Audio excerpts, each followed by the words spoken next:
Sponsored by Squarespace.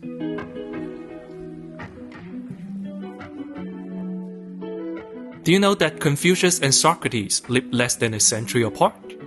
That means a mere 80 years after Confucius philosophized with the greatest mind of the East, Socrates did the same with the greatest of the West. All we are is dust in the wind, dude. Excellent.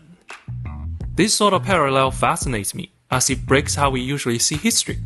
Instead of a vertical chronology, we see a horizontal view of the world in time. What was happening in Rome when China saw the Battle of Red Cliff? What was India like when Sherlock Holmes walked the streets of Victorian London?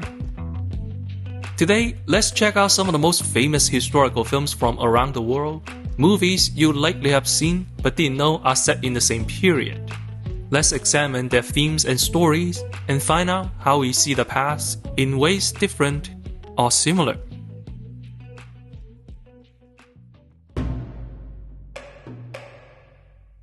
To answer one of the questions raised, Red Cliff was set in 208 AD, 28 years after the events of Gladiator. Are you not entertained? Interestingly, Han China and the Roman Empire came out of their golden ages at similar times. The two films depict the respective aftermath. Admittedly, the latter story is a Hollywood invention, but the film's setting remains historical. Contrast the two films and we can see the difference between culture, but also the similarities between technology. If the two forces were to meet, it's not hard to imagine the battle being a tie. Warfare is a common topic for films set in ancient times. Naturally, the spectacle makes for great entertainment, but the profound ways war affect history and culture are also a factor in why we remember them. Movies about Alexander the Great and his conquest is paralleled by Emperor Asoka, who conquered much of the Indian subcontinent before renouncing war and embracing Buddhism. A century later, a similar figure, Qin Shi Huang, would unite China through his conquest. All three movies depict their rulers in similar tones, with their moral complexity front and center. The Battle of Troy and the creation of the gods were both war stories so ancient they have since become legends. It seems we all interpret these wars in similar ways. Indeed, the visual language of ancient epics don't differ much from east to west.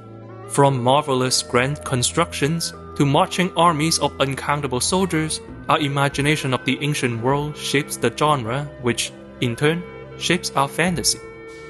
I imagine when we look at this part of history, we are really looking for our roots. In search for a connection with our cultural origins, we can't help but wish for a bombastic birth.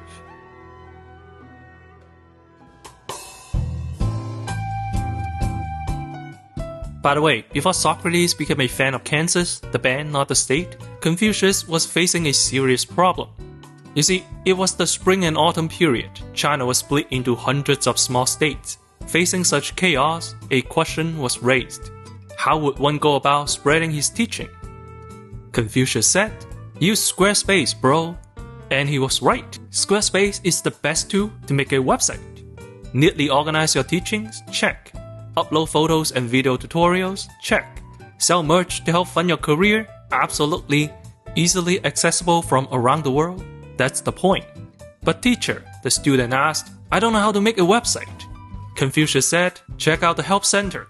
Yup, with numerous text and video tutorials, you can quickly master the intricacies of website making. However, if you prefer to get off the ground quickly, you can also start with a pre-made template. The editing process is quick and intuitive, no tutorials required. Start your free trial at squarespace.com/accentincinema. Use the code accentincinema for 10% off your first purchase. Thanks to Squarespace, the teaching of Confucianism spread far and wide. To this day, it remains the central pillar of Chinese culture. That's why, if you have something to share, you should share it with a website. Visit squarespace.com/accentincinema and start your website today.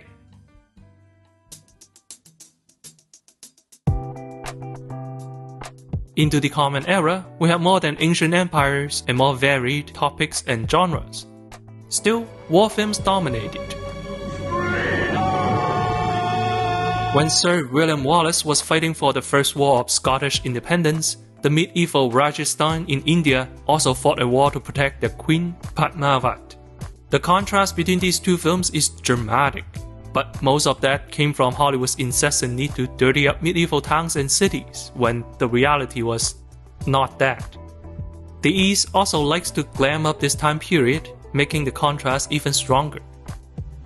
But not all stories are about war. The medieval period is also a captivating setting for folk tales. Think Robin Hood, whose adventures isn't about the course of history, but merely set in the past. Often depicted as a 12th century outlaw, Robin Hood fights the corrupt, steals from the rich, and protects the poor. Funnily enough, this is also the century that saw the rise of China's famous outlaws, the 108 heroes from Water Margin. These outlaws are also heroes who often fight against corrupt officials, barons, and nobles. Water Margin and the Adventures of Robin Hood share a similar approach in cinematography. The lighting and the set design technique feel very similar. Yet the culture they represent is so dramatically different, the resulting contrast is rather amusing. There's also a Kurosawa movie set in this century. Based on a kabuki play, it also tells the story of a hero turned outlaw on the run. I guess the 12th century is just very outlaw-y. Taking place in the mid-15th century, we have Ong Bak 2 and 3. It's the story of a banished noble joining the rebels and overthrowing a tyrannical king. The movie happens at the same time as the story of Joan of Arc, another heroic figure who died for a cause. But we are looping back to war movies again. Also from the 15th century is Princess Mononoke, specifically taking place in the Muromachi period Japan. Yep, this is not a fantasy world. The protagonist tribe, the Emishi people, is also real. It refers to an alliance of tribes who fought against the Yamato people and their guns and technologies. The parallel nicely echoes the theme of the story. Perhaps lacking the ancient prestige, or maybe we just have more surviving oral traditions. Either way, we seem to have agreed that this time period is a narrative playground. We see fantasy, folktales, kabuki, and fables, most of which don't feel particularly historical. The costumes feel like costumes, and the sets feel like painted sets. They feel like stage plays with a nostalgic tone.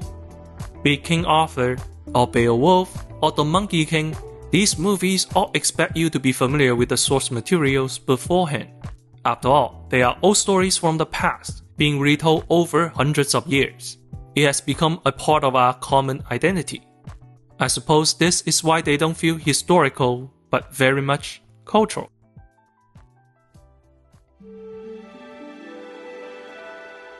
The story of Yojimbo may seem ancient, but that's just because it's black and white.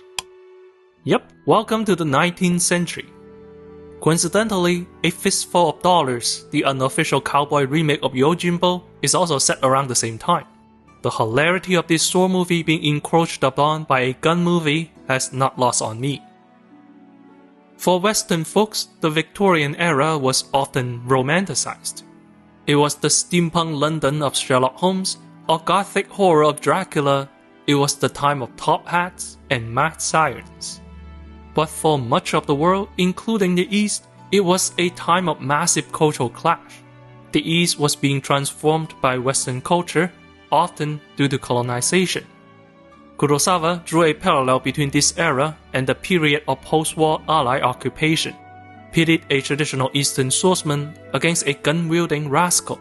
The metaphor cannot be more obvious. Many Eastern movies deal with these changes directly. The Rurouni Kenshin films similarly pitted a swordsman against firearms made in the West. But the ultimate antagonists are other swordsmen who symbolize Japan's violent past. But even when a movie isn't about this topic, the aesthetic is still in the background. From the uniform to the technology, it's not hard to see the similarities between Jackie Chan's Project A and the Rurouni Kenshin series, the aesthetic brought on by Europeans. Also set around the same time is Once Upon a Time in China. The film features Chinese folk hero Wang Feiheng and his Western-educated love interest, 13 On.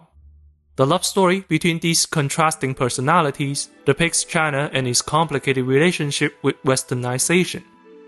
From India, Lagan tells the story of farmers living under the cruelty of the British Raj.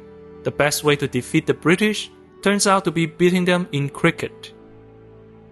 This may be the most popular century for period films. Look to the early years, we'll find Les Miserables.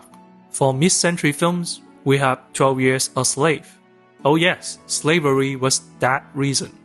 Movies set in this period often reflect real events that still affect our day-to-day lives. Though none of us remember this century, we preserve this memory in our art. Hopefully, we learn our lessons from these stories before they fade into legends.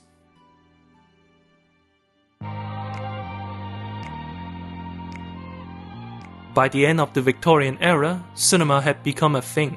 When RRR was kicking English asses, Charlie Chaplin was already world famous. Some parts of China still looked the same, while other cities were being transformed by European powers. This seems like a good place to stop. If there's a lesson I learned by making this video, it'll be just how similar we are in seeing and presenting our past. Of course, cinema had only existed for so long. It can only reflect our contemporary view. We are more connected than ever. Naturally, our ways of seeing history also grow similar.